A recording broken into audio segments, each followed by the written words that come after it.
도시의 주류 자체가 이게 이제 그 도시정책실이라는 게 우리가 실이 두 개가 있는데 그 기조실과 이제 그 실이 있는데 이제 우리 저희 상임위 상황에서 도시정책실이라는 게 있잖아요. 그럼 이제 건축이라든지 도시정책, 도시계획 관리, 또 공동주택 뭐 이런 그 부분이 있는데 자연스럽게 사실은 뭐 특별하게 어떤 관심이 있다 자연스럽게 이게 접할 수밖에 없는 상황이에요. 이게 이쪽에 대해서 계속적으로 그 공부를 하고 또 이 부분을 또 이렇게 이제 지역의 어떤 현안이라든지 이런 거를 어차피 또 상임이다 보니까 그쪽에 또 조금 더 관심 있게 이렇게 진행을 하게 되더라고요, 이게. 그래서 저희가 이제 이게 또 어떤 앞으로 이후에 수원시의 도시계획이 어떤 식이에요? 뭐 우리가 지금 2030이니 2040이니 이렇게 지금 진행을 하고 있는데 이제 그런 것들이 앞으로 수원시가 어떻게 그 수원시의 또 먹거리가 어떻게 될 것인가에 대한 것도 하나의 이 도시 이 정책의 어떤 그다음에 또 주택이나 이런 어떤 그런 거하고 밀접한 관계가 있고요. 그리고 이게 이제 시민들의 어떤 그 우리 구 관행적인 어떤 행정 편의적인 것들이 되게 오랫동안 하다 보니까 그런 것들이 많이 잔재되어 있는 것들이 많아서 이게 정말 이게 시민들을 위한 행정인지 아니면 정말 이게 관행적으로 관치연을 하던 그 행정인지 그런 것들이 되게 많이 이렇게 대두가 되더라고요. 시민들은 굉장히 많은 그 변화를 갖고 있는데 우리 수원시에는 변화를 하지 않아요. 이게 그 어떤 그런 것들.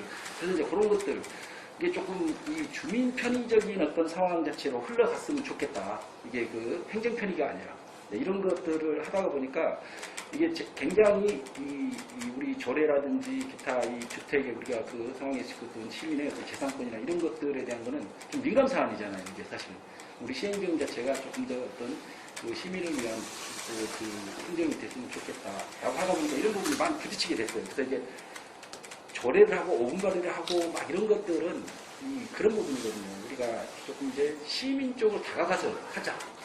그런 부분에서 조금 이제 접근을, 그러니까 이 아파트 문화, 공동주택이 아파트 문화가 이게 이제 그 성립이 되는 게 1970년대 아마 광명 뭐 이런 데서부터 해갖고 가장 그때 당시에는 한 5층짜리, 6층짜리 이렇게 해갖고 출발한 겁니다. 그게.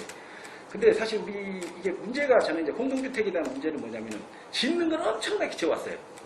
근데 이게 우리 그 공동주택의 문화는 사실 일본이나 우리 같은 어떤 상황이 유럽이나 이런 그 공동주택에 대한 문화가 크지 않거든요. 그리고 우리는 이제 땅덩어리가 좁고 인구가 이제 그게 과대하게 많다 보니까 이게 이제 그 1970년부터 엄청나게 이 공동주택을 졌는데 이제 짓기만 한 거예요. 정말 많이 짓고 지금도 엄청나게 또 짓고 있는 상황이고. 근데 이제 우리가 지금은 생각을 해야 될 게 국가도 그렇고 지자체도 그렇고 어떤 상황에 생각이 될 게 이제 이거를 이제 오래된 거에 대한 어떤 이 철거라든지 아니면 뭐 재건축이라든지 재개발 뭐 이런 어떤 거에 대한 어떤 고민을 해야 될 때가 왔어요. 근데 지금 이거에 대해서 전혀 정부도 그냥 무조건 짓는 것만이지 이거 해결하는 방법이 없어요. 어떤 이거에 대해서도 그 관심 갖는 국회의원도 없어요. 이게 그냥 지금 현재. 근데 이제 뭐냐면 수원시 같은 경우도 오래된 아파트들이 실질적으로 이제 뭐 재건축의 어떤 상황이 쉽지 않습니다. 이게 재건축이 시도를 했다가도 거의 진행이 안 되고, 뭐 우리 일례로 여기에 그 공신아파트 같은 경우 35년씩 막 이렇게 됐어도 거기 뭐 지하주차장도 없고 하는데도 뭐 그게 진행이 안 돼요. 이게 이제 어쩌면 그게 기존의 어떤 그 기존에 갖고 있는 어떤 그 법이 그래요, 법이. 그거를 뭐 어떤 그 편의적으로 시민들이 어떤 상황에서 우리가 주택정책을 그런 식으로 펴야 되는데 법이라는 것 자체가 있다 보니까 그 이상을 하지를 못하니까 시공사나 이게 돈이 안 되니까 붙지를 않는 거고, 예전에 5층, 4층, 5층짜리 같은 경우는 때려 부시면은 업자들 엄청나게 붙어요. 이게 왜? 고층을 올릴 수 있으니까. 그 수익이 발생했던 상황이죠. 근데 지금은 그렇지 않거든요. 제가 이게 왜 이쪽 부분에 대해서 리모델링에 대한 어떤 그 조례 상황 자체는요. 이제 제가 이제 살고 있는 데가 영통인데, 영통이 이제 97년도, 8년도 입주 상황에서 20년이 넘어가는 이제 선이 되는데, 이게 이제 사실 아파트가 이제 오래되다 보니까 상대적인 신규 아파트하고의 그 갭이 굉장히 큽니다, 이게. 근데 그렇게 진행이 되는데, 우리 수원시는 이런 그 리모델링이나 이런 것들에 대한 그 조례가 없어요. 그러니까 이거 뭘 하려고 해도 근거가 없는 거예요, 이게. 그래서 이게 타 지자체의 고양시나 성남시의 어떤 상황을 보다 보니까 이 사람들은 또 경기도에서도 그렇게 또 같이 움직여줬고, 그래서 이거에 맞춰서 우리 수원시도 이 리모델링에 대한 어떤 그런 조례 근거는 만들어서 이게 그분들이 또 뭐 물론 절차가 되게 굉장히 많습니다. 이게 굉장히 많고 또 이게 한나 넘으면은 또 한나가 걸리고 한나가 넘으면 그걸 아마 당분간에 막 쉽게 이렇게 되진 않아요. 이게 또 그 용적률이라든지 기타 여러 가지 제한적인 게 되게 많아요. 그래서 그래도 이제 지금 이제 저희가 이 부분은 우리 수원시가 계속 거치면서 이게 그런 것들 때문에 이 센터, 재단, 그 다음에 이게 위탁, 위탁, 민간 위탁에 대한 사무가 엄청나게 많습니다. 사실 이거 만들기는 쉬워요. 근데 이거 없애려고 그러면은 아마 엄청나게 또 많은 그 상황을 부딪히게 됩니다. 근데 지금의 아마 내가 볼 때는 거의 2배? 아마 이제 민선 상황 자체를 따지게 되면은 아마 어마어마한 그 선에서 비용 지출이 어마어마하게 나가요. 이 부분에 대해서. 그래서 저는 이제 이런 부분에 대해서는 지금 우리 어차피 세수는 이게 이제 그 한정이 돼 있는 거고 들어오는 건 한정이 돼 있는데 실질적으로 이거에 대해서 이 감당을 이제 수원시가 못한다라는 거 보는 거예요. 이게 지금 현재 만들어 놓은 것 자체 감당이 안 돼요.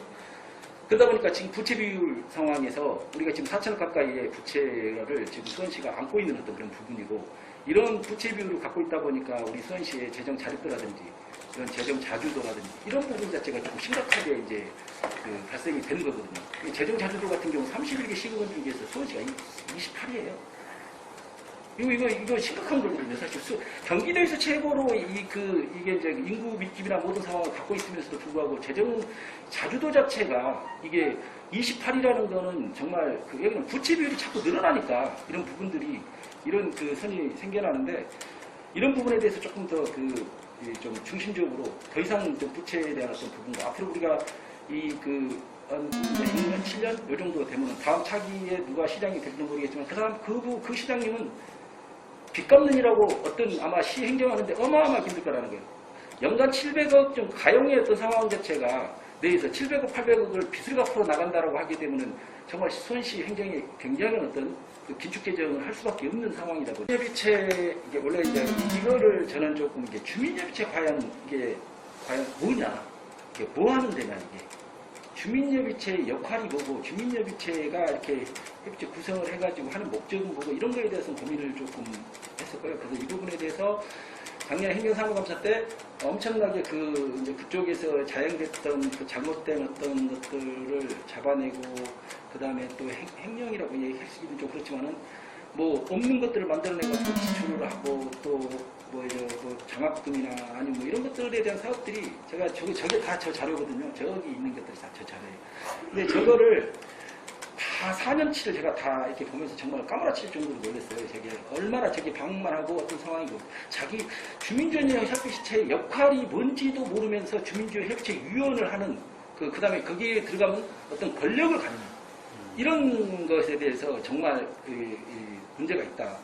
그리고 이게 저희가 그 주민주민 협의체 위원을 선정할 때마다 굉장히 영통은 막 세월이 바람이 불어요. 제가 동네에서 거기서 20년을 넘게 살다 보니까 그분들이 구성해서 가는 거는 저는 이제 지역 의원들이 거의 다 꼽는 거예요. 이게 그 선 자체가. 근데 이거는 정말 아니지 않느냐. 그러다 보니까 주민지원 협의체가 권력을 갖게 되고 또 거기에 그 주민지원 기금 15억이라는 돈을 사용을 하게 되는데 그게 진짜 정말 해야 될 일이 아니라 진짜 어떤 잿밥에만 관심 있는 어떤 그런 것들.